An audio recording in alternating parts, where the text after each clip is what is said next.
ठीक है, आप ले रहे हो जैसे मजे, तो मेरी रैगिंग ही चल रही है अभी एक तरह की। ठीक है, वही वैसे ही वहां होती थी। ठीक है, चलो ए आ रहा है। अरे अमित यार, तुम अलग ही, तुम चलो। दी रेजिस्टेंस, ये इधर ना कप्पा दे रखा है, तो कप्पा बराबर रो एल बाई ए लगाना था। इसमें इसका कोई यूज नहीं था, तो यहाँ पे ये दे रखा है, सेल कांस्टेंट दे रखा है, मतलब इसकी वैल्यू दे रखी है, और आपको ये दे रखा है। ठीक है, तो मेरे हिसाब से किसी को कोई प्रॉब्लम नहीं होगी इस क्वेश्चन में तो एटलीस्ट।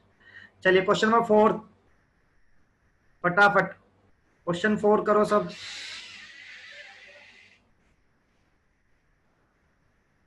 टाइम वेस्ट मत करो, फटाफट। मेरी रैंक नहीं थी आईआईटी, बहुत ही घटिया रैंक थी। आकाश क्या हो गया? हाँ, ए, इसका ए नहीं, वो तो उसका ए था। इस क्वेश्चन का, क्वेश्चन 4 का आंसर बताना है आपको। 4 का भी बता दिया क्या? जिसका आंसर आ जाए वो बकवास कर सकता है बस, बाकी लोग अपने क्वेश्चन में लगे रहो। भाई आईआईटी से हूं यार, कल डिग्री लेके बैठूंगा मैं। ए यार,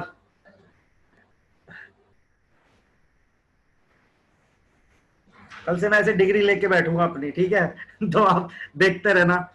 ठीक है यार, क्वेश्चन कर लो भाई, जिसका आ जाए वही बकवास करे मुझसे बस। आप भी ग्रेट हो। हाँ बेटा, तो सही आया ना संचित तेरा? नहीं, संचित कुछ गड़बड़ आ रहा है। संचित अभी देख लूंगा, वैसे तो उसका वही आंसर था। 4th क्वेश्चन कर लिया अभी संचित। हो गया तो बहुत अच्छी बात है। कबीर सिंह, तुम क्या नाम था उस, प्रीति, उसके साथ एंजॉय करो थोड़ा। नाम आपका कबीर या फिर रख रखा है? अरे यार, अच्छा। सॉफ्टवेयर इंजीनियर के लिए कंप्यूटर साइंस चाहिए भाई आईआईटी में। 2000 के अंदर रैंक आनी चाहिए बस। तरुण भाई, तरुण बस, काफी है भाई। इतने ए का मैं क्या करूंगा, ए ही आंसर है, पर यहाँ पे भी कम लोग का आया है। वरदान बस, वरदान बस। अरे बस कर, फुल मजे ले रहे हो आप। इलेक्ट्रिकल लेके क्या जॉब मिलती है क्या? मेरे को देख लो। यार, इतने फर्जी सवाल पूछते हैं आप। हाँ, आ रहा है आंसर लोग का, बढ़िया। चलो आंसर आ रहा है आपके, इसलिए मैं खुश हूं। बकवास आप कर लो, कोई बात नहीं, बस आंसर जरूर आना चाहिए। द स्पेसिफिक कंडक्टिविटी इतना, रेजिस्टेंस ऑफ सेल इतना, सेल कांस्टेंट पूछा है यार, तो आपको स्पेसिफिक कप्पा दिया है, रो एल बाय ए लगाना है। तो आपको सभी चीज दे रखी है इसमें, कप्पा गिवन है और रो गिवन है। सॉरी, जी आएगा यहाँ पे।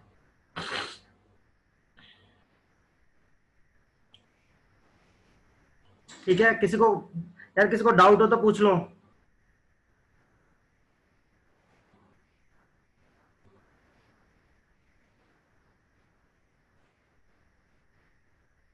ठीक है, अरे यार, चलो क्वेश्चन नंबर 5। थोड़ी देर बकवास बंद कर दो प्लीज, क्वेश्चन नंबर 5 कर लो। आज चैप्टर खत्म करना है।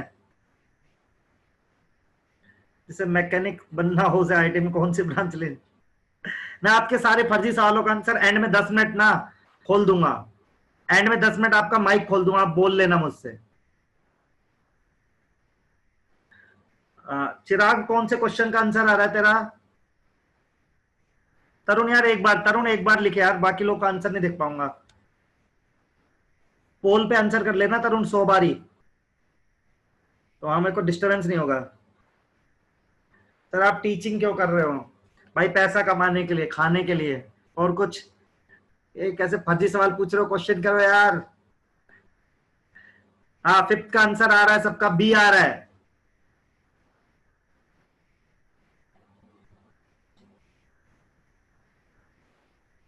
तो एक सवाल का एक बार ही आंसर करते हैं शायद यार। चलिए, चलिए, ये तो सबको आ रहा होगा, ये तो आसान क्वेश्चन है।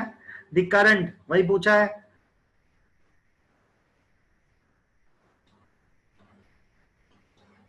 चलिए, डेट्स इट। अब बढ़ जाए आगे।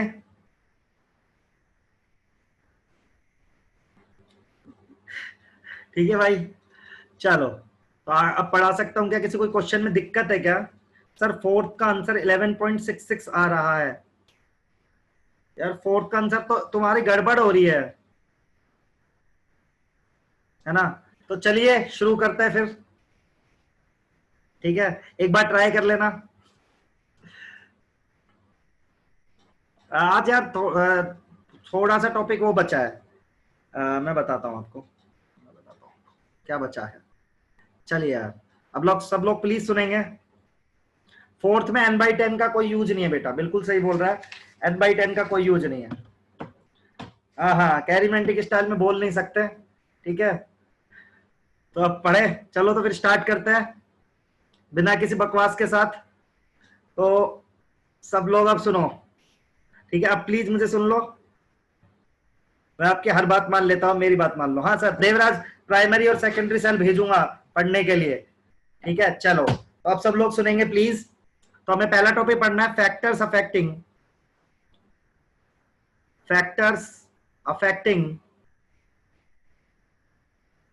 कप्पा। ठीक है, फैक्टर्स अफेक्टिंग कप्पा, कौन कौन से फैक्टर है जो कप्पा को अफेक्ट करते हैं? तो सबसे पहले आपको पहला फैक्टर है nature of electrolyte. Nature of electrolyte का मतलब क्या है बेटा? कि देखो दो तरह के इलेक्ट्रोलाइट होते हैं, ये आपने 11th क्लास में आयोनिक इक्विलिब्रियम में पढ़ा होगा।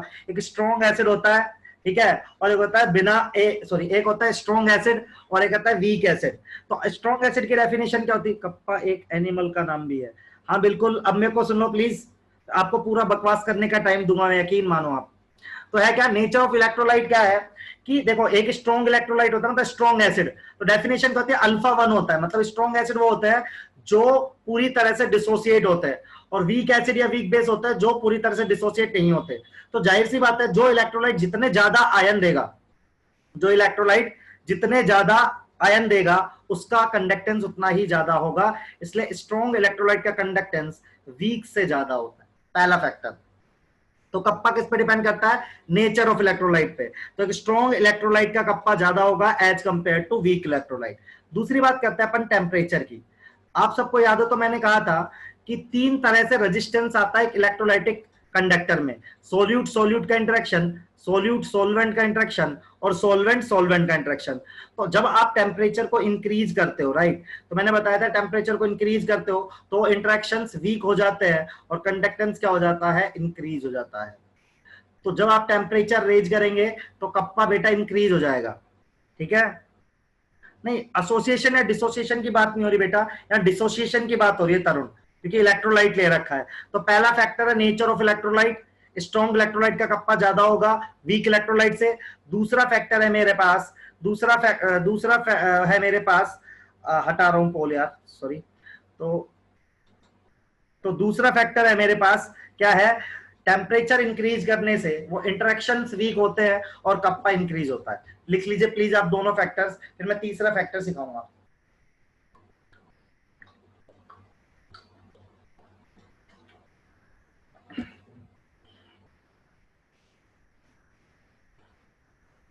पहले फैक्टर का रीजन नहीं है ना, पहले फैक्टर का तो सिंपल है, स्ट्रॉन्ग इलेक्ट्रोलाइट वो होता है जो अल्फा वन होता है, जो पूरी तरह से डिसोसिएट होता है। तो स्ट्रॉन्ग इलेक्ट्रोलाइट पूरी तरह से डिसोसिएट होगा तो वो आयन ज्यादा देगा। जितने ज्यादा आयन रहेंगे, यार आपको पता है ना इलेक्ट्रोलाइटिक कंडक्टर में जो कंडक्टेंस का रीजन है वो क्या है? आयन है। तो जितने ज्यादा आयन होंगे उतना ज्यादा कंडक्टेंस होगा। तो स्ट्रॉन्ग इलेक्ट्रोलाइट का अल्फा वन है ना, इसलिए उसका वो आएगा। कप्पा बेटा कप्पा क्या होता है? कप्पा होता है कंडक्टेंस ही तो होता है, and conductance depend upon number of ion. ऐसी मतलब स्ट्रॉन्ग इलेक्ट्रोलाइट, और डब्ल्यू ई मतलब वीक इलेक्ट्रोलाइट।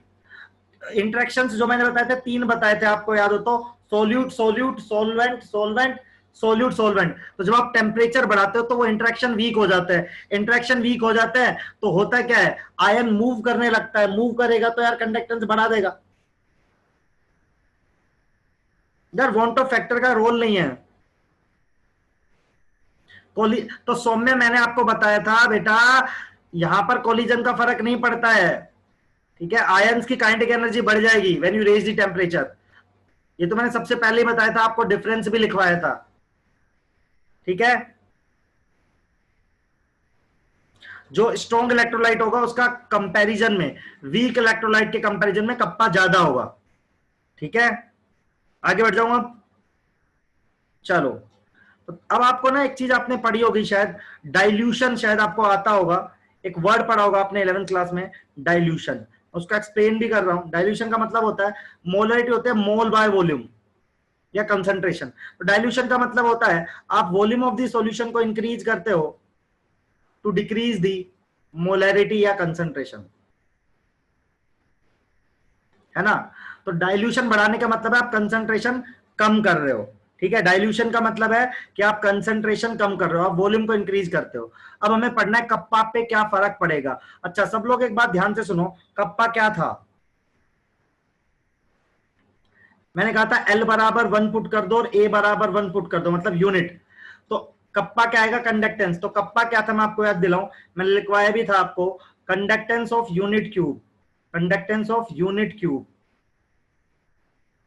एक यूनिट क्यूब का जितना कंडक्टेंस है वही कप्पा है, यदि मैं डेफिनेशन वाइज बात करूं तो। अच्छा, एक बात बताओ, मान लो कि एक रूम है, ठीक है, एग्जांपल समझ रहे हैं एक बारी को। ये रूम है, इसमें दो लोग बैठे हैं, एक आप बैठे हो, एक मैं बैठा हूं। ठीक है, अब इसका, इस रूम का वॉल्यूम है 1 लीटर। इस रूम का वॉल्यूम कितना है, 1 लीटर। अब मैंने इस रूम को ना एक्सपेंड कर दिया चारों तरफ से, ठीक है, और रूम का वॉल्यूम कर दिया 10 लीटर। तो पहले 1 लीटर में कितने आयन बैठे हुए थे, 2 आयन बैठे हुए थे। अब आपने रूम को एक्सपेंड कर दिया, तो बताओ 1 लीटर में 2 आयन बैठे रहेंगे, 2 से कम या 2 से ज्यादा। पहले 2 लोग बैठे हुए थे, आयन थे हम। ठीक है, आपने वॉल्यूम को एक्सपेंड कर दिया, वॉल्यूम एक्सपेंड करा तो number of ion in the unit volume decrease होगा या इंक्रीज होगा, सोचो सब लोग। डिक्रीज होगा या इंक्रीज होगा, सेम नहीं रह सकता यार, वॉल्यूम में कम हो जाएगा यार। जैसे मान लो 1 गिलास चीनी है, मैं बताता हूं आपको, एक गिलास में चीनी डाली 1 चम्मच, और आपने उसको घोल दिया, 3 गिलास पानी और डाल दिया, तो चीनी पर यूनिट चीनी क्या हो जाएगी, कम। सिमिलर है ना, वॉल्यूम का एक्सपेंड कर दोगे तो वॉल्यूम एक्सपेंड होगा, तो हो क्या रहा है, देखो यदि आप डाइल्यूशन करते हो, सब लोग ध्यान से सुनना, यहां पे अपना मेन पॉइंट छुपा हुआ है। हाँ, कि जब आप डाइल्यूशन करते हो, ध्यान से सुनना सब लोग मेरी बात प्लीज एक बारी, जब आप डाइल्यूशन करते हो ना बेटा, तो आप वॉल्यूम को इंक्रीज करते हो, है ना। और वॉल्यूम को इंक्रीज करने से क्या होता है, number of ion in unit volume decrease हो जाता है। उसकी वजह से आपका कप्पा भी क्या हो जाएगा, कप्पा भी डिक्रीज हो जाएगा। बहुत इंपॉर्टेंट पॉइंट है यार, ये जेई का सवाल रह सकता है। क्या बताना है आपको, ठीक है, आज थ्योरी होगी क्या, नहीं आज क्वेश्चन भी होंगे यार, थोड़ा आगे जाके क्वेश्चन ही होंगे बेसिकली। तो when you raise the dilution, मतलब आप इंक्रीज करते हो वॉल्यूम, तो पर यूनिट, ठीक है, per unit volume number of ions decrease हो जाएंगे, उसकी वजह से कप्पा क्या हो जाएगा, डिक्रीज। तो कप्पा क्या है, कप्पा है यूनिट वॉल्यूम का कंडक्टेंस। तो जब एक यूनिट वॉल्यूम में नंबर ऑफ आयन ही कम हो गए, तो वहां का कप्पा क्या हो जाएगा, कम। तो तीसरा फैक्टर है बेटा डाइल्यूशन, लिख लीजिए सब लोग, यहां से स्टार्ट करा है। तीसरा फैक्टर है डाइल्यूशन। तो डाइल्यूशन बढ़ेगा, कप्पा घटेगा। क्यों घटेगा कोई पूछेगा तो आप क्या बताओगे इसको, number of ions in the unit volume decreases. Dilution means adding of water, हाँ सर, तुष्टि बिल्कुल सही बोल रहे हो बेटा, डन। हाँ भाई, मेरे यहाँ पे कोरोना चल रहा है यार, अभी पढ़ ले वरदान, मैं बता दूंगा एंड में, पूरे केस की वो भी दे दूंगा डिटेल। खत्म करना आज हमें यहाँ।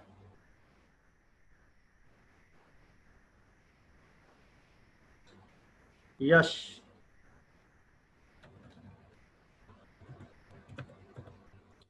बताओ यश, क्या चाहते हो।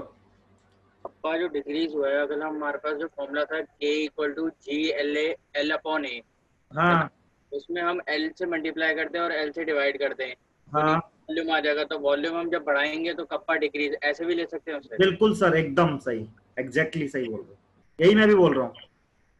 मतलब फॉर्मूले के थ्रू भी हाँ, बात कर सकते फॉर्मूले के थ्रू बता सकते हैं बेटा। हैं। ओके। ठीक है, सारे क्वेश्चन मुझसे पूछ लो तुम, सर आज तो बड़े खुश लग रहे हो। अरे भाई खुश नहीं लग रहे, अब पढ़ाएं। चलो, एक इसका ये भी कहना है इस बच्चे का, देखो इसने भी एक चीज बताई है कि जी एल वाई होता है, आप एल से यहां मल्टीप्लाई कर दो, एल से ऊपर डिवाइड और एल से मल्टीप्लाई कर दो। देखो जिसको अच्छा बताया इसने भी, तो आप लिख सकते हो कप्पा बराबर जी, ऊपर एल स्क्वायर, नीचे वॉल्यूम आ गया देखो, तो वॉल्यूम बढ़ेगा तो कप्पा घटेगा। एकदम सही है ये भी, इसमें भी कोई दिक्कत नहीं है हमें। अरे यार, चलो नेक्स्ट, फैक्टर्स अफेक्टिंग, पढ़ लो थोड़ी देर, factors affecting lambda M, factors affecting lambda M पढ़ेंगे भाई अपन अब, ठीक है। मेरी राइटिंग तो बहुत ही ज्यादा गंदी है, चलो फिर से लिख रहा हूं, फैक्टर्स अफेक्टिंग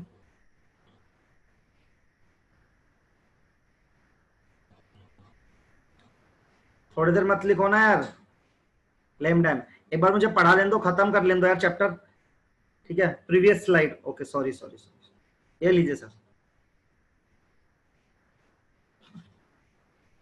ग्राफ नहीं है हमारे,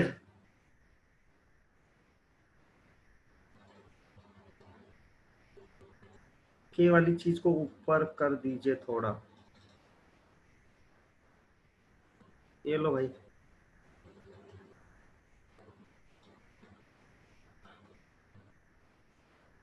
वे पोल हटा तो दिया, कितना हटाऊं पोल,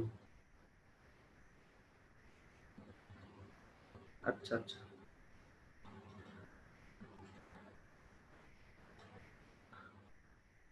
ग्राफ नहीं है वैभव, इसका ग्राफ नहीं है, आगे वाला है। हाँ मैंने हटा दिया पोल वाला। चलो आगे बढ़ जाऊं अब मैं, चलो आ जाओ अब, factors affecting lambda M, molar conductivity को कैसे कौन सा फैक्टर अफेक्ट करेगा। आ जाओ, पहला फैक्टर बात करते हैं अपन, नेचर ऑफ इलेक्ट्रोलाइट, यहां पे भी सेम है, nature of electrolyte, nature of electrolyte same, strong electrolyte की ज्यादा रहेगी वीक इलेक्ट्रोलाइट से, मोलर कंडक्टेंस भी। सेकंड, क्योंकि सेम ही यार, टेम्परेचर फिर वही कहानी है, टेम्परेचर बढ़ाओगे इंटरेक्शंस वीक होंगे, लेमडा एम बढ़ने लगेगा। इन दो में तो कोई अंतर नहीं है, सेम है। कि पहला फैक्टर है कि जितने ज्यादा आयन उतनी ज्यादा मोलर कंडक्टिविटी, दूसरा फैक्टर जितना ज्यादा टेम्परेचर, ठीक है, उतना ज्यादा अपना लेमडा एम। रीजन, टेम्परेचर बढ़ाओगे वही इंटरेक्शंस वीक होंगे, आयंस फ्री होंगे, कंडक्टेंस बढ़ेगा। तीसरा फैक्टर एक बार इसको लिख लेंगे प्लीज,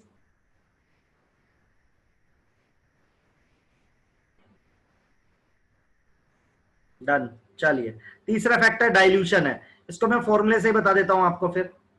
तीसरा फैक्टर डाइल्यूशन, डाइल्यूशन करने से वॉल्यूम बढ़ रहा है, और वॉल्यूम बढ़ने से मोलरिटी क्या हो रही है, घट रही है। सबको फॉर्मूला आता है लेमडा एम का, क्या होता है, kappa into 1000 by molarity. So simple है कि जो आपका लेमडा एम है वो क्या होने लगेगा, यदि आपका मोलरिटी घट रही है तो लेमडा एम क्या होने लगेगा, इंक्रीज होने लगेगा, ठीक है। कप्पा बढ़ने से, ठीक है, तो वॉल्यूम बढ़ाओगे तो मोलरिटी डिक्रीज होगी, that's why lambda M increase होगा। देखिए सबको क्लियर है, देखिए सब लोग फटाफट, बहुत आसान सा है यार, कि वॉल्यूम बढ़ा रहे हो तो मोलरिटी डिक्रीज होगी, मोलरिटी डिक्रीज होने के कारण लेमडा एम इंक्रीज हो जाएगा, क्योंकि इनवर्सली प्रोपोर्शनल है। नहीं, कप्पा डिक्रीज हो रहा था, ये इंक्रीज हो रहा है, कप्पा पे डिपेंड नहीं करेगा यार, मोलरिटी डोमिनेटिंग फैक्टर है। देखिए सर मैं कह रहा हूं, वॉल्यूम बढ़ाओगे ना आप तो मोलरिटी डिक्रीज होने लगेगी, और फॉर्मूले में नीचे आता है वो, तो लेमडा एम इंक्रीज होने लगेगा, इनवर्सली प्रोपोर्शनल है। तुषार फॉर्मूला देख समझ में आ जाएगा, या जिसको ऐसे समझना है वो ऐसे समझ सकता है। देखो कि आपके पास एक रूम है ना आपकी बात, तो कप्पा क्या होता है, यहाँ पे नंबर ऑफ आयन फिक्स है, और आपने एक मोल डाला हुआ है, तो यहाँ पे जितने भी आयन है, मान लो 2 आयन है, तो दोनों के दो ही आयन है बस। अब आप क्या करोगे, वॉल्यूम बढ़ाते जाओगे ना, तो ये दोनों आयन एक दूसरे से दूर जाते जाएंगे और फ्री हो जाएंगे, तो लेमडा एम क्या हो जाएगा, बेसिकली इंक्रीज हो जाएगा। तो आप दोनों तरह से समझ सकते हैं, फॉर्मूले से समझना है, ठीक है, फॉर्मूले से समझना है तो कैसे समझोगे आप कि m नीचे आता है, ठीक है, m घटेगा तो लेमडा m बढ़ेगा।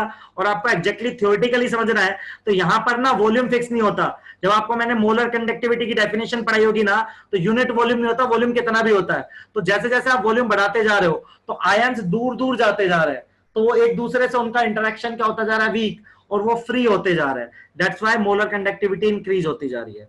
अभी ठीक है यार, देखिए सब फटाफट।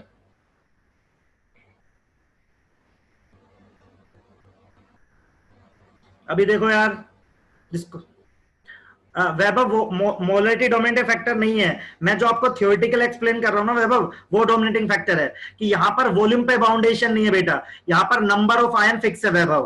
तो when you raise the volume ना, distance between ion increases, that's why they are free. हाँ अनिष्का, लेमडा एसी में ज्यादा होगा या डब्ल्यू में? एसी में ज्यादा होगा बेटा। अनुष्का, अनिष्का, सॉरी बेटा, सही तो लिखा है, स्ट्रॉन्ग का ज्यादा होगा वीक से। अब मैं न्यूमेरिकल पे आने वाला हूं फटाफट। चलो अब देखो यार, एक है ना प्रैक्टिकल ग्राफ है बेटा, सब लोग ध्यान से देखेंगे।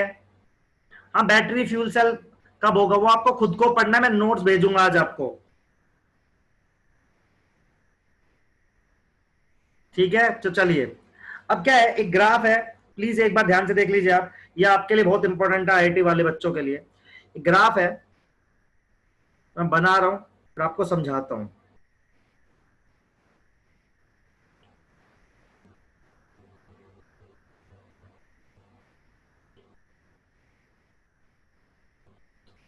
तो देखो यार, ये स्ट्रॉन्ग इलेक्ट्रोलाइट के लिए, ये वीक इलेक्ट्रोलाइट के लिए इक्वेशन है, lambda M, lambda M infinite minus P root C. तो देखिए आपको पहले एक चीज समझनी पड़ेगी यार। हाँ भाई परपेंडिकुलर ही है यार। तो देखो यार, आप एक बात समझो, आप मेरी बात, एक नोटेशन है वो आपको समझना पड़ेगा। आपको ऐसा नोटेशन मिलेगा, लेमडा एम इनफाइनाइट, इसका मतलब क्या है, ध्यान से सुनिए। मोलर कंडक्टिविटी, मोलर कंडक्टिविटी का मतलब है eight infinite dilution.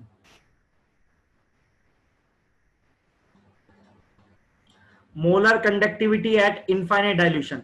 Infinite dilution का मतलब है कि कंसंट्रेशन आपने टेंड टू जीरो कर दिया, कंसंट्रेशन टेंड टू जीरो कर दिया, उस समय जो वैल्यू आती है वो मैक्सिमम वैल्यू होती है, दैट इज मोलर कंडक्टिविटी, ठीक है।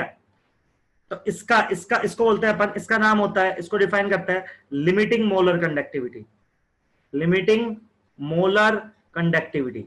तो जब आप कंसंट्रेशन को जीरो या आप डाइल्यूशन को इनफाइनाइट कर दोगे तो उस समय पे जो वैल्यू आएगी, that value is known as limiting molar conductivity, ठीक है। इसको क्या बोलते हैं अपन, लिमिटिंग अल्फा वन, बिल्कुल शशांक, तो उसको बोलते हैं अपन लिमिटिंग, ठीक है। तो अब देखो यार, इसमें ये क्लियर है सबको, लिमिटिंग मोलर कंडक्टिविटी समझ में आया तो डन लिखो सब लोग। लिमिटिंग मोलर कंडक्टिविटी क्या है, जब आपने डाइल्यूशन को इनफाइनाइट कर दिया या कंसंट्रेशन को नियर अबाउट जीरो कर दिया, उस समय पे जो मोलर कंडक्टिविटी की वैल्यू रहेगी वो कहलाती है लिमिटिंग मोलर कंडक्टिविटी, ठीक है। अब देखो यार, अब ना ये प्रैक्टिकल ग्राफ है, तो प्रैक्टिकल ग्राफ में क्या है, यदि आप देखोगे तो ये सी है, देखो ये रूट सी कंसंट्रेशन, ये देखो molar conductivity, limiting molar conductivity B, B एक कांस्टेंट है यार, दैट डिपेंड्स अपॉन इलेक्ट्रोलाइट। ये इक्वेशन से ही आया है ग्राफ, तो आपको बस इक्वेशन का हल्का सा आइडिया होना चाहिए। आप देखोगे ना स्ट्रॉन्ग इलेक्ट्रोलाइट के लिए, तो ये देखो कंसंट्रेशन कम करते करते जा रहे हो तो ये पॉइंट मिल गया, this point is lambda M infinite. लेकिन देखो वीक इलेक्ट्रोलाइट का ग्राफ, अभी मैं वीक इलेक्ट्रोलाइट का ग्राफ, ये लो यार एक बार लिख लो, आप फिर पढ़ाऊंगा, लिख लो आप, जल्दी जल्दी लिखो प्लीज।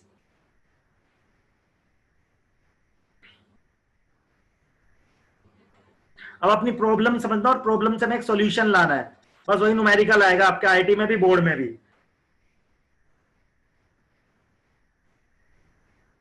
ठीक है। तो देखो यार, मैं आपसे क्या कह रहा हूं, देखो स्ट्रॉन्ग इलेक्ट्रोलाइट के लिए तो ये बढ़िया है, स्ट्रॉन्ग इलेक्ट्रोलाइट के लिए देखो बढ़ता बढ़ता वाई एक्सिस पे टच कर गया, तो स्ट्रॉन्ग इलेक्ट्रोलाइट की, तो स्ट्रॉन्ग इलेक्ट्रोलाइट की lambda M infinite we can find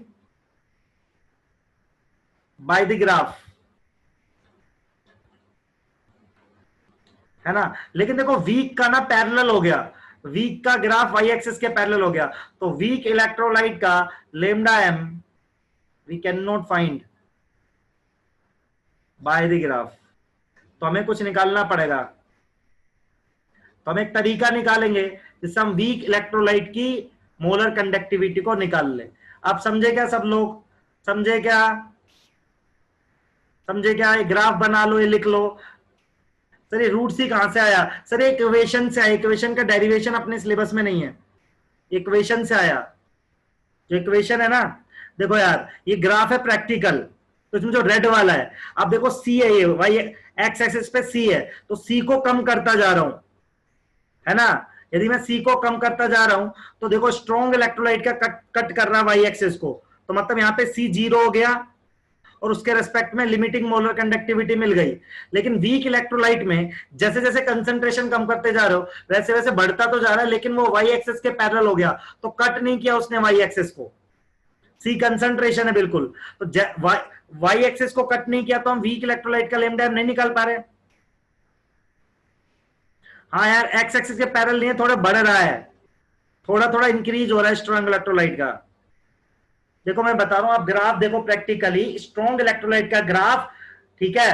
अरे वही तो बता रहा हूं, ग्राफ आया कहां से, छोड़ो ना, ग्राफ से इंफॉर्मेशन निकालो, वही तो बता रहा हूं मैं। ग्राफ ये मत देखो ग्राफ कहां से आया, पॉइंट इज कि स्ट्रॉन्ग इलेक्ट्रोलाइट का जो ग्राफ है वो वाई एक्सिस को टच कर रहा है। वाई एक्सिस मतलब यहां पे यार ये कंसंट्रेशन 0 है, दिस इज कंसंट्रेशन 0 या इनफाइनाइट डाइल्यूशन। तो यहां पे ये तो कट कर गया ना स्ट्रॉन्ग का, वीक का कट कर ही नहीं रहा, तो वीक इलेक्ट्रोलाइट की लिमिटिंग मोलर कंडक्टिविटी हम यार नहीं निकाल सकते ग्राफ से, हम स्ट्रॉन्ग इलेक्ट्रोलाइट की निकाल सकते हैं, ठीक है। ग्राफ आया कहां से ये आपके उसमें नहीं है, आप ग्राफ को बस देखो, एनालाइज करना है आपको ग्राफ, ठीक है। इस इक्वेशन से आया है, लेकिन बना कैसे वो नहीं है, आपको प्रॉब्लम फाइंड आउट करनी है। स्ट्रेट लाइन नहीं है, थोड़ा स्लोप है इसमें, अब देखो ना थोड़ा स्लोप है, ये स्ट्रॉन्ग का स्लोप है यार,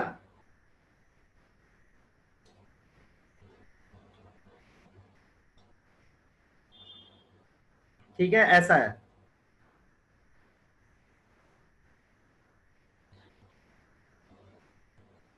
यार मैंने लेमडा में इंफिनिटी क्या है ये आपको यहां सिखाया था यार, यार देखो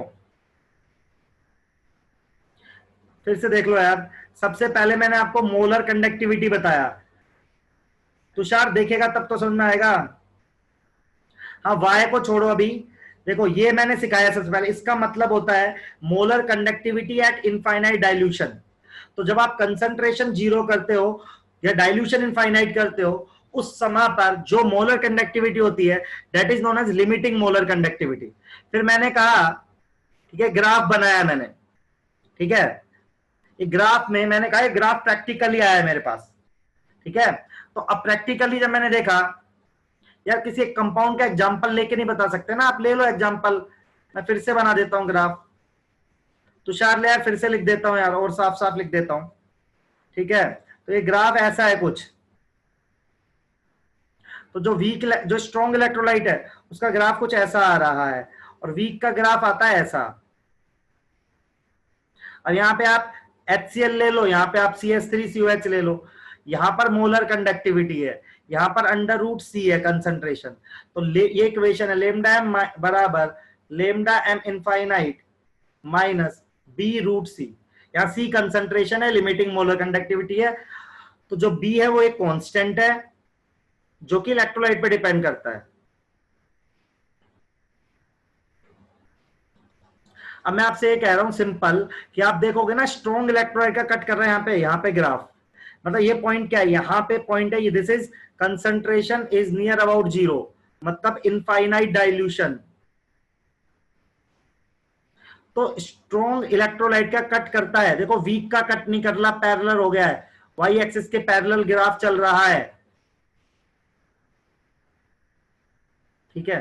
तो मैं आपसे बस ये रिजल्ट निकालवाना चाहता हूं कि lambda M infinite strong electrolyte की तो ग्राफ से आ जाएगी, ठीक है, लेकिन lambda M infinite weak electrolyte की ग्राफ से नहीं आएगी। बस इतना समझाया मैंने, अभी समझ में आया?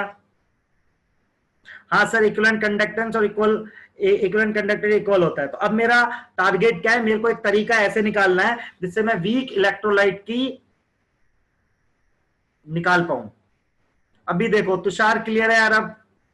अब मुझे यही प्रॉब्लम है मेरी कि मुझे वीक इलेक्ट्रोलाइट का निकालना है क्या, लिमिटिंग मोलर कंडक्टिविटी, ठीक है। चलो चलो भाई, अब आगे बढ़ सकते हैं ना। चलो, अब इसके लिए हमें एक लॉ पढ़ना है, ठीक है, इसके लिए हमें एक लॉ पढ़ना है। तो सबसे पहले आप लॉ को ना लिख लो, ठीक है, आप लोग लिखने की बहुत टेंशन होती है। सबसे पहले इसको लिख लो आप, इसको बोलते हैं कोलराउज लॉ। यार कोलराउज की स्पेलिंग मैं लिख देता हूं। तो इसके लिए जो लॉ है वो लॉ कहलाता है कोलराउज लॉ। इसका न्यूमेरिकल आता है आईआईटी में KOHLARAUSH।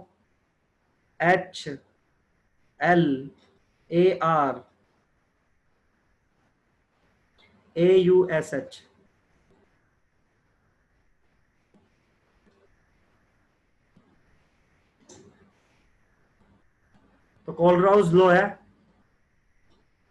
एक बार आप लिख लीजिए। तो सबसे पहले आप इसकी डेफिनेशन लिख लो, समझा रहा हूं मैं इसको, आप एक बार लिख लो ये, ठीक है, थोड़ा बड़ा है ना इसलिए आप लिख लो। ये वीक इलेक्ट्रोलाइट का लिमिटिंग मोलर कंडक्टिविटी निकालने के लिए क्या है। हाँ स्पेलिंग सही है यार, वैसे मेरी कभी सही होती नहीं है। स्नेहा तुम गुड़गांव वाली हो ना? हाँ स्पेलिंग सही है, टीप के लिखी है, स्पेलिंग मैंने टीप के लिखी है तो सही है, आप भरोसा कर सकते हो।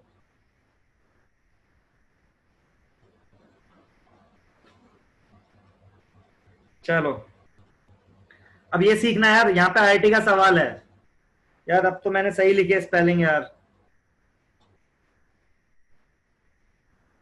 कोई नहीं यार,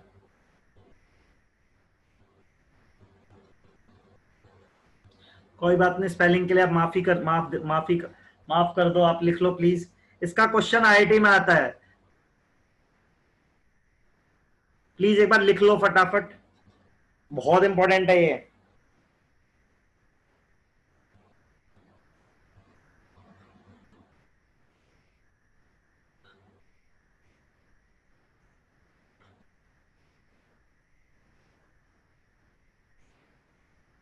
लिखते ही सब डन लिख देना, फिर समझाऊंगा मैं आपको ये।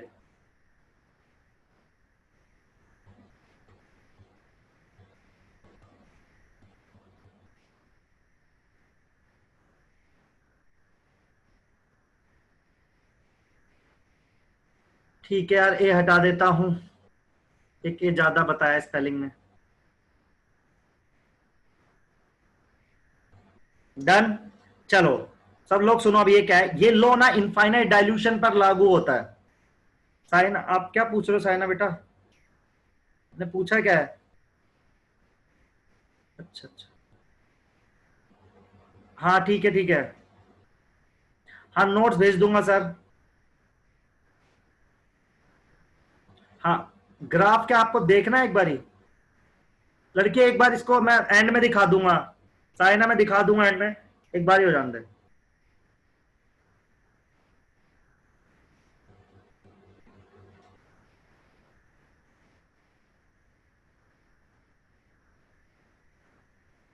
आप इतना चैट पे लिखते हो तो आप कंसंट्रेट कब करते हो मेरी बातों पे?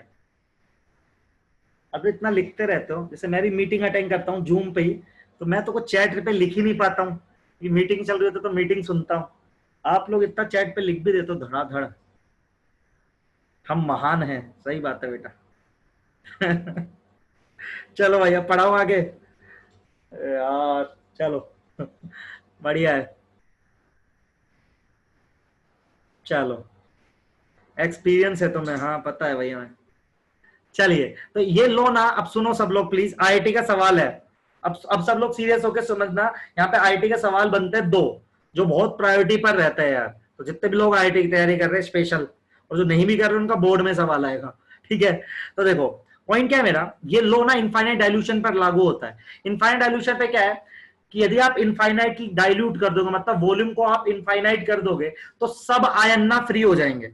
आपने शायद 11वीं क्लास में पढ़ा भी हो ओस्टवाल डाइल्यूशन लो, या नहीं भी पढ़ा हो तो सिंपल सा है कि when the concentration is near about zero, मतलब वॉल्यूम आपका इनफाइनाइट हो जाता है ना, तो हर आयन फ्री हो जाता है।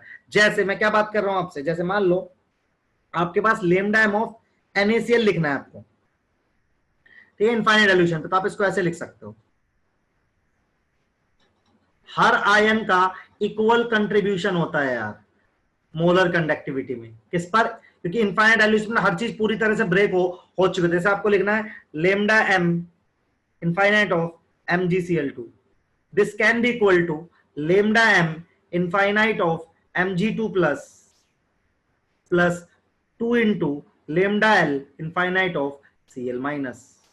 जैसे आपको लिखना है lambda m infinite of Al2 SO4 whole thrice, तो आप लिख सकते हो lambda m infinite of twice of Al3 positive plus thrice of lambda m infinite SO4 negative. मतलब हर आयन एट इनफाइनाइट डाइल्यूशन पर हर आयन इक्वली कंट्रीब्यूट करता है towards the molar conductivity. मतलब कि जो मोलर कंडक्टिविटी ऑफ NaCl है वो किसके बराबर आएगा इनफाइनाइट डाइल्यूशन पर? Molar conductivity of Na plus molar conductivity of Cl minus. मतलब हर आयन इक्वल कंट्रीब्यूट करेगा टुवर्ड्स मोलर कंडक्टिविटी। हाँ, जितने आयन में वो ब्रेक होगा ना उसके हिसाब से निकाल लेंगे बिल्कुल। जैसे आपका ये आ गया lambda m infinite of H2SO4, तो आप कैसे लिखोगे इसको? 2 into lambda m infinite of H plus lambda m infinite of SO4 negative. तो इनफाइनाइट डाइल्यूशन पे लो लागू होता है। इसका रीजन क्या है? सिंपल है, इसका रीजन तो है ना कि जब आपने इनफाइनाइट डाइल्यूशन किया, ठीक है, यदि आपने इनफाइनाइट डाइल्यूशन किया तो सब आयन दूर दूर हो गए ना यार। मतलब एक आयन अब दूसरे आयन पर, मतलब Na+ अब Cl- पर किसी भी तरह का फोर्स नहीं लगा रहा है। Each ion is separated.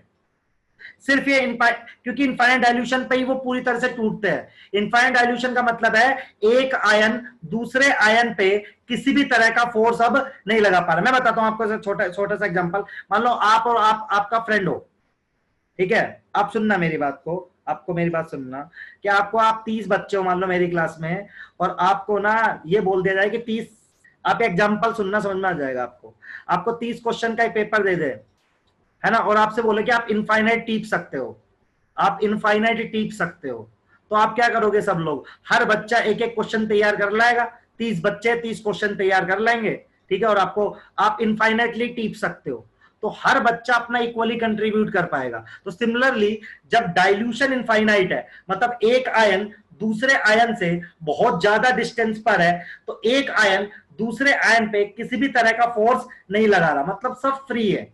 उस समय पे सब लोग इक्वल कंट्रीब्यूट करेंगे towards molar conductivity, that is the law. So eight infinite dilution each ion makes definite contribution towards the molar conductivity. ऐसा कभी होता ही नहीं है। ऐसा होता है सर, इनफाइनाइट डाइल्यूशन का मतलब होता है कि मतलब इनफाइनाइट का मतलब है कि volume, the amount of solute is very very less as compare to total volume, ठीक है। अभी देखिए यार, समझ में आया क्या? देखो मैंने इक्वेशन से लिखे, इससे समझ में आ जाएगा आपको कि NaCl की मोलर कंडक्टिविटी इनफाइनाइट पे क्या होगी? Na+ की जो मोलर कंडक्टिविटी होगी प्लस Cl- की जो मोलर कंडक्टिविटी होगी। देखिए लो क्या बोलता है? Eight infinite dilution each ion makes equal contribution towards molar conductivity. Sir क्योंकि H2SO4 टूटेगा कैसे? देखो यार, आपसे सिर्फ इतना कह रहा हूं मैं कि आपके पास H2SO4 है, कैसे टूटेगा बेटा? ये ऐसे ही तो टूटेगा, H+ SO4 नेगेटिव। तो यदि मैं इनफाइनाइट डाइल्यूशन कर दूं, यदि मैं फिर से समझा रहा हूं, देखो यार, यदि मैं इनफाइनाइट डाइल्यूशन कर दूं, तो ना each ion will become free. ये आयन, ये आयन, ये आयन सब फ्री है, सब इनफाइनाइट डिस्टेंस पे है। तो अब मोलर कंडक्टिविटी क्या आएगी, क्या आएगा सम। मान लो इसका है x, इसका है y, इसका है z, तो सबका सम मतलब molar conductivity of H plus, क्योंकि ऐसे लोग दो है, plus molar conductivity of SO4 negative. तो at infinite dilution each ion makes equal contribution. ठीक है, तो आपको छोटा लिखना है तो आप छोटे में ऐसे लिख सकते हो ना, eight infinite dilution each ion makes, ठीक है, डेफिनेट कंट्रीब्यूशन टुवर्ड्स। ऐसे आदि ऐसे नहीं टूटता यार H2SO4, स्ट्रॉन्ग इलेक्ट्रोलाइट है, पूरा ही टूटेगा बेटा। अब देखो समझ में आया क्या, नॉर्मल केस में ऐसा नहीं होगा बेटा, नॉर्मल केस में आयन ही फ्री नहीं होंगे। सर मेटाफॉस्फोरिक एसिड का बताओ इनफाइनाइट डाइल्यूशन पर। Metaphosphoric acid sir cyclic structure का रहता है, तो आप लिख सकते हो यार मेटाफॉस्फोरिक एसिड ये होता है, वैसे तो अभी काम का नहीं है, ये होता है बेटा, तो इसका आयन यही रहेगा बेटा, ऐसे टूट जाएगा बेटा वो। ठीक है, अभी मेटाफॉस्फोरिक में को एंड में भी पूछ लेना यार। लो का नाम कोलराउस लो है। हाँ ये लास्ट टॉपिक है यार। मैं पाई लिख रहा हूं, जब मैं इलेक्ट्रोलाइट लिख रहा हूं तो मैं पाई लिख रहा हूं, और जब मैं आयन लिख रहा हूं तो लेमडा लिख रहा हूं। यही बताया था मैंने आपको कि इलेक्ट्रोलाइट के लिए तो लेमडा लिखते हैं। हाँ न्यूमेरिकल दे रहे, एक मिनट रुक जाओ बस, अभी पहले इसका एप्लीकेशन पढ़ाते हैं। इतना हो गया क्या, पहले सब बताओ, इतना सबको लो समझ में आ गया तो मैं न्यूमेरिकल की तरफ चलूं।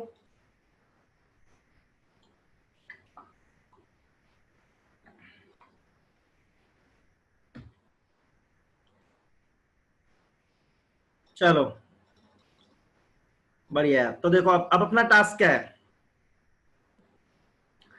पहला एप्लीकेशन, इसका पहला न्यूमेरिकल, ये क्या है, अपन को लेमडा इनफाइनाइट निकालना है वीक इलेक्ट्रोलाइट के लिए। अब सब लोग ध्यान से देखो प्लीज थोड़ी देर। तो देखो सबसे पहले आपको मान लो इसका निकालना है CH3COOH। अब प्लीज बोर्ड पे देख लो थोड़ी देर के लिए, ठीक है, ये वीक एसिड है, ये वीक इलेक्ट्रोलाइट है। तो देखो इसके लिए मैं एटलीस्ट ये तो लिख सकता हूं ना, लेमडा इनफाइनाइट ऑफ CH3COOH को मैं इनफाइनाइट डाइल्यूशन पे एटलीस्ट ये लिख सकता हूं, lambda infinite of CH3COO negative plus lambda H plus. अब मुझे ना ये वैल्यू निकालनी है क्योंकि मैं ग्राफ से नहीं निकाल पा रहा हूं, तो मैंने इसके लिए अल्टरनेट रास्ता निकाला है। क्या निकाला है मैंने, 3 लोग लिए, ध्यान से सुनना सब लोग, ठीक है, मैं अगले पेज पे लेके जा रहा हूं इसको। मैंने 3 लोग लिए, ठीक है, तो मैंने लिया, एक लिया मैंने CH3CON है, ये सोल्ट है, स्ट्रॉन्ग इलेक्ट्रोलाइट है। एक मैंने लिया लेटर सपोज NaCl, और एक लिया मैंने HCl। इसका लिमिटिंग मोलर कंडक्टिविटी की वैल्यू मान लो x है, इसकी लिमिटिंग मोलर कंडक्टिविटी की वैल्यू y है, क्योंकि सब स्ट्रॉन्ग है, ये स्ट्रॉन्ग की वैल्यू ग्राफ से आ रखी है। मान लो पहले वाले की x आ रखी है, दूसरे वाले की y आ रखी है, तीसरे वाले की z आ रखी है। ठीक है, अब इसका देखो इनफाइनाइट डाइल्यूशन पे कैसे लिखोगे सब लोग बताओ।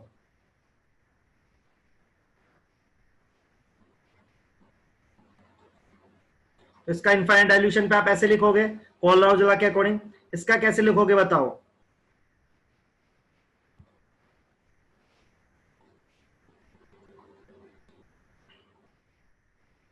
इसका कैसे लिखोगे,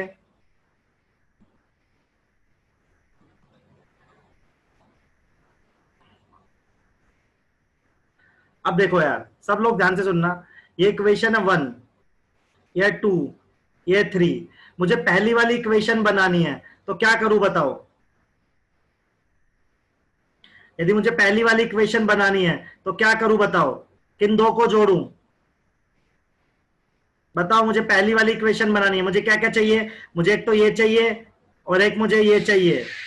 तो मुझे क्या करना चाहिए, फर्स्ट प्लस सेकंड माइनस 3 करना चाहिए कि नहीं करना चाहिए। देखो सब लोग, first plus second, first plus, sorry उल्टा कर दिया क्या, हाँ मैंने उल्टा कर दिया, first plus third minus second करना चाहिए ना ये। ऐसा करूंगा तो पहला आ जाएगा, पहला आ जाएगा तो मेरे पास आंसर भी आ जाएगा। क्या आ जाएगा देखो, x plus Z minus Y.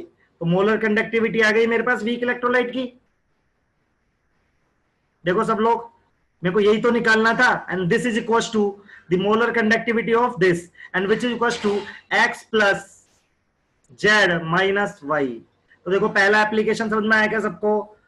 सब लोग अपनी नोटबुक में करके देखो, समझ में आ जाएगा। पहला एप्लीकेशन क्लियर है क्या? ये पहला न्यूमेरिकल है, आएगा आपके एग्जाम में। अभी मैं क्वेश्चन भी दे रहा हूं, कोई ऐसा जिसको समझ नहीं आया तो पूछ लो यार प्लीज, बहुत आसान है यार। तो कुल शिष्ट, हाँ सब गिवन होगा, एक्स वाई जेड की वैल्यू गिवन होगी। देखो मैं कह रहा हूं ये तीन सबस्टेंस गिवन थे मुझे, ये तीन सबस्टेंस गिवन थे, ये गिवन था, ये गिवन था, ये गिवन था। इन तीनों की मदद से ना मुझे ये निकालना था, तो मैंने इसको तोड़ के लिखा, इसको तोड़ के लिखा, इसको तोड़ के लिखा। फिर मैंने देखा फर्स्ट और थर्ड को जोड़ने से और सेकंड को घटाने से मेरे पास ये इक्वेशन आ जाएगी, मतलब x plus Z minus Y. Thermochemistry में करते थे, जैसे जैसे थर्मोकेमिस्ट्री में करते थे, ग्राफ से नहीं निकाली मैंने, ये सब स्ट्रॉन्ग है, ये भी स्ट्रॉन्ग है, ये भी स्ट्रॉन्ग है, ये भी स्ट्रॉन्ग है। तो एक्स वाई जेड वैल्यू आ रखी है। देखो पहले वाले इलेक्ट्रोलाइट को डिसोसिएट किया यार, दूसरे वाले को क्या, तीसरे वाले को क्या। मुझे पहला बनाना है, तो मैंने कहा फर्स्ट और थर्ड को जोड़ो, सेकंड को घटाओ। आप नोटबुक में करके देखो ना, फर्स्ट और थर्ड को जोड़ो और सेकंड को घटाओ, तो अपने आप आपका फर्स्ट आ जाएगा यार। ठीक है तरुण, देख घटा के देख, फर्स्ट प्लस थर्ड में से सेकंड घटा के देख, अपने आप फर्स्ट आ जाएगा। फर्स्ट आ जाएगा तो आंसर आ जाएगा X plus Z minus Y. सही है? हाँ, all electrolyte given in the question. हाँ सब कुछ क्वेश्चन में गिवन होगा सर, क्योंकि स्ट्रॉन्ग इलेक्ट्रोलाइट इसलिए लिए क्योंकि स्ट्रॉन्ग इलेक्ट्रोलाइट की वैल्यू, लिमिटिंग मोलर कंडक्टिविटी की जो वैल्यू होती है वो ग्राफ से निकाली जा सकती है। सही है? डन। एक क्वेश्चन करके बताओ, अभी क्वेश्चन से समझ में आ जाएगा। देखो अभी क्वेश्चन करो आप, अगला आपको क्वेश्चन करते ही समझ में आ जाएगा। ऐसा आएगा question, find lambda m infinite of AgCl। Given क्या क्या देखो आपको, lambda m infinite of AgNO3, x given है, lambda m infinite of NaNO3, y given है, lambda m infinite of NaCl, z given है। निकाल के बताइए अब आप। देखो आपको क्वेश्चन से ही समझ में आ जाएगा करना क्या है। सब लोग देखो, क्लास ओवर नहीं हुई यार अभी। अब बाकी लोग को टेंशन मत लिया करो, कौन जा रहा है क्लास में, कौन आ रहा है। देखो यदि आपको सीखना है ना मन से, आप क्लास में रहो, ठीक है? कुछ फर्क नहीं पड़ता है, मुझे बिल्कुल फर्क नहीं पड़ेगा कि 200 लोग बैठे मेरी क्लास में, 5 लोग बैठे हैं, 20 लोग बैठे हैं, मुझे बिल्कुल फर्क नहीं पड़ेगा।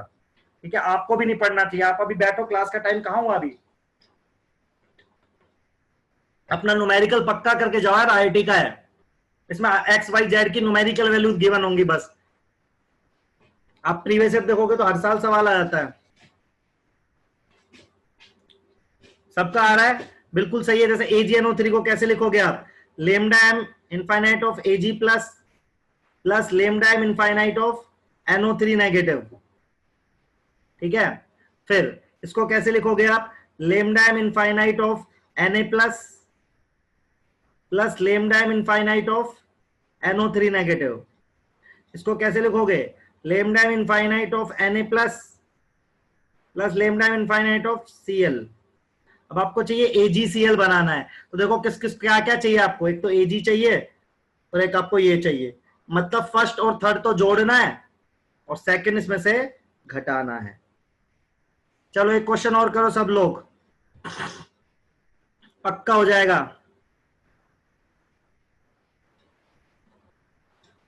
सर आदि आता है आईआईटी में ऐसा क्वेश्चन, मेंस में आप चेक कर सकते हो। देखो अभी क्वेश्चन का लेवल धीरे धीरे बढ़ा रहा हूं ना। एक क्वेश्चन और सब लोग ध्यान से करना है, वाला CaSO4 का निकालना है आपको। ठीक है, आपको गिवन क्या क्या है बेटा सुनो, lambda m infinite of CaCl2, X given है, lambda M infinite of H2SO4, ये करके बताओ, ये अच्छा क्वेश्चन है। Y lambda M HCl, HCl, हाँ HCl, जेड, बताओ सब लोग, ये अच्छा क्वेश्चन है। रोहित क्या डाउट है बताओ, आंसर उसका मैंने निकाल दिया, ये देखो, पिछला देख लो।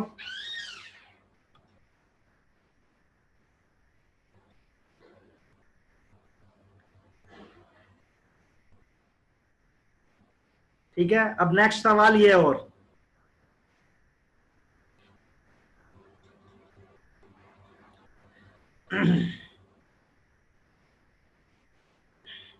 x plus Y minus 2z आ रहा है लोग का, बढ़िया।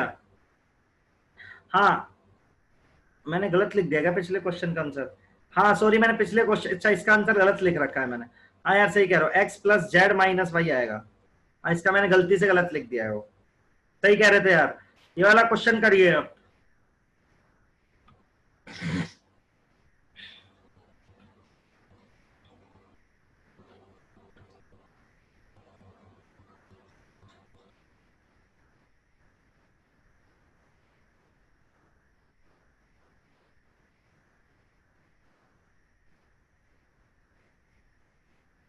तो देखो इसका आंसर मैं बता रहा हूं आपको। इसका इस क्वेश्चन का आंसर है x plus Y minus 2z, जो आ भी रहा है बहुत सारे लोग का, x plus Y minus 2z।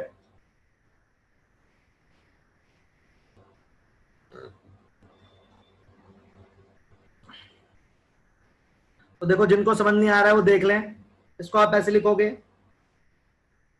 Ca2 plus plus 2 into lambda M Cl negative. इसको कैसे लिखोगे? 2 into lambda M H plus plus lambda M SO4 2 negative. इसको कैसे लिखोगे? Lambda M H plus plus lambda M Cl negative. अब देखो आपको चाहिए क्या? आपको चाहिए ये Ca2 plus plus SO4 2 negative. सब लोग ध्यान से देखो, तो आपको चाहिए ये और ये। तो यदि आप इन दोनों को जोड़ देंगे, x प्लस वाई को जोड़ देंगे, तो ये दोनों लोग फ्री फोकट में आ रहे हैं। तो ये आ रहा है, ये दुगना है और ये भी दुगना है। इस इक्वेशन को कितने से मल्टीप्लाई करना पड़ेगा? 2 से, इसलिए माइनस 2z। बताओ यार, पहला एप्लीकेशन क्लियर है क्या? एक और टॉपिक बचा है, बताओ। एक टॉपिक और बचा है बेटा छोटा सा, ये क्लियर है क्या सबको? बताओ यार। बस एग्जाम में ना आईआईटी में आपके साथ क्या होगा, एक्स वाई जेड की वैल्यू गिवन होंगी, वैल्यू दे के रखेगा। मैंने वैल्यू हटा दी बस।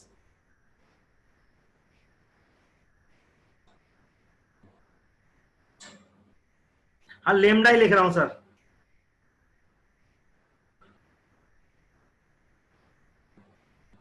हाँ इक्वेशन टाइप से सॉल्व करना होगा यार। तुषार तुम मुस्कुरा रहे हो, तुम्हारा चेहरा दिख रहा है हमें। ठीक है, हाँ हो गया, चलो बस। CaCl2 में लेमडा गलत है, सही तो बेटा? अच्छा वो, हाँ यार ठीक है, वो कोई बात नहीं है, उतना चलता है, उतना फर्क नहीं पड़ता। हाँ ये नहीं, ये किसी कोलराउस लॉ तो किसी भी इलेक्ट्रोलाइट के लिए है, लेकिन उसका पहला बस वो है अपने पास, उसका एप्लीकेशन है। ठीक है, चलो नेक्स्ट नेक्स्ट एप्लीकेशन।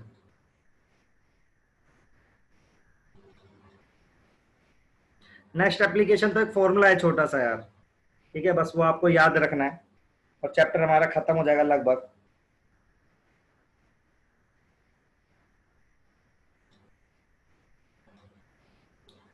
ठीक है, तो देखिए, एक अल्फा होता है डिग्री ऑफ डिसोसिएशन, उसका फॉर्मूला है लेमडा किसी भी कंसेंट्रेशन पर डिवाइड बाय लेमडा इनफाइनाइट पर। अल्फा का फॉर्मूला है बेटा ये, ठीक है। अल्फा डैनियलसन तो पढ़ा चुका देवराज, तो ये एक बार में खत्म कर ले। तो एक फॉर्मूला है अल्फा इक्वल्स टू, मतलब किसी भी कंसेंट्रेशन पर molar conductivity divide by infinite पर। और जैसे आपको पता होगा अल्फा अल्फा का फॉर्मूला इसके बराबर होता है √Ka/C, 11th क्लास में है। के होता है acid dissociation constant, acid dissociation constant.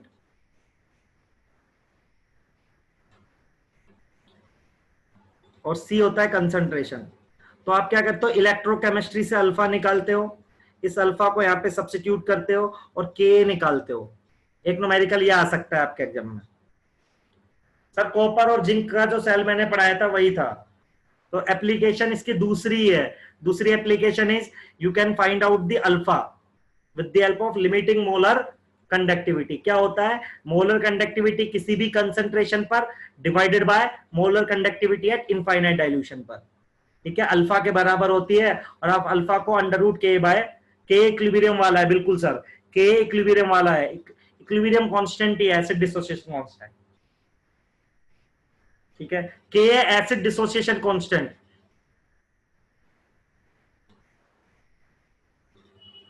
हाँ लेमडा ही है, एसिड डिसोसिएशन कांस्टेंट ऐसे होता है ना, CH3COH होता है, आपको याद दिलाऊं तो CH3COO negative plus H plus, तो K की वैल्यू ये होती है ना, प्रोडक्ट बाय रिएक्टेंट आपने पढ़ा हो तो।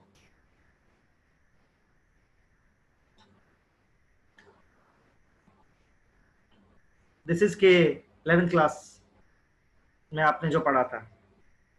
डन है भाई इतना? चलिए आज की क्लास में इतना ही है। अब आप 10 मिनट मुझसे डाउट पूछ सकते हैं। तो आपने कहा था सर पीएच निकालना भी आ सकता है क्या? आ सकता है यार, ठीक है। तो क्लास ओवर। हाँ तो रोहित, इसका क्वेश्चन मैं उसमें दे दूंगा डीपीपी में आज, ठीक है। Hello sir. हाँ बोलो सर मेरे को एक डाउट है कि सर गैल्वेनिक सेल क्या होते हैं? अरे यही होता है गैल्वेनिक सेल जो पढ़ा, इलेक्ट्रोकेमिकल सेल। और सर एक लाइन है जैसे कि सर वो मुझे समझ में नहीं आई। हाँ। ये सर मैं बोल रहा हूँ कि an oxidising agent with a higher reduction potential will oxidise any reducing agent with a lower reduction potential. सही बात है ना, जिसका रिडक्शन पोटेंशियल ज्यादा होगा उसका खुद का क्या होगा बता, रिडक्शन होगा ना। तो सर जैसे कि सर ऑक्सीडाइजिंग एजेंट जो होता है वो रिडक्शन नहीं, करता है ना? रिडक्शन होता है उसका, वही तो बोलो, जिसका रिडक्शन पोटेंशियल जितना ज्यादा होता है मतलब उसका खुद का रिडक्शन होगा, मतलब वो अच्छा ऑक्सीडाइजिंग एजेंट होगा तो सामने वाले को ऑक्सीडाइज कर देगा, तो जिसका ज्यादा रहेगा तो सामने वाले को कर देगा। तो यहाँ पे ऑक्सीडाइज का मतलब रिडक्शन है? नहीं, ऑक्सीडाइजिंग एजेंट का मतलब रिडक्शन होना है। ऑक्सीडाइजिंग एजेंट वो होता है जिसका खुद का रिडक्शन हो जाए। तो इसको एक एग्जांपल से समझा दो। जैसे यार कुछ भी ले लेना, जैसे लिथियम है, लिथियम का रिडक्शन पोटेंशियल बहुत कम है, समझ रहा है, तो ये Yes, sir. बेकार ऑक्सीडाइजिंग एजेंट होगा, तो अच्छा रिड्यूसिंग एजेंट होगा ये। अच्छा सर जैसे कि क्वेश्चन है विल mg reduce CuSO4? हाँ तो बेटा वही देखना पड़ेगा ना, mg को रिड्यूस करना है तो mg का खुद का क्या होना चाहिए बता, ऑक्सीडेशन। Yes sir. और कॉपर का क्या होना चाहिए, रिडक्शन। तो कॉपर के रिडक्शन पोटेंशियल की वैल्यू ज्यादा होनी चाहिए mg से, तभी होगा ना। यस सर, हम ये कह सकते हैं कि mg का हायर ऑक्सीडेशन पोटेंशियल होना चाहिए। बिल्कुल ये भी कह सकते हैं सर। और सर आपने जब हमें कंसंट्रेशन सेल आप करवा रहे थे हमें, हाँ तो सर उसमें क्या कहते हैं, दो टाइप के कंसंट्रेशन सेल भी होते हैं। दो टाइप के मतलब एक ही टाइप का होता है, टाइप तो दो नहीं होता है sir electrode gas concentration cell और इलेक्ट्रोलाइट कंसंट्रेशन सेल। अरे वो तो एक गैसेस इलेक्ट्रोलाइट होती है तो होता है, एक ही मान, उसको कुछ फर्क नहीं पड़ता उससे। अच्छा सर। हाँ। सर एक डाउट हो रहा है कि सर ये डिटर्मिनेशन ऑफ थर्मोडायनेमिक का नहीं होगा कुछ, डेल्टा एच और डेल्टा एस हमें निकालने? क्या ये तो 11th में सीखा होगा ना तुमने। हाँ जा सकते हैं जिसको जाना है। और कोरोजन और फ्यूल सेल वो आपको मैं हैंड आउट दूंगा, आप पढ़ोगे, मैं आज भेज दूंगा आपके पास,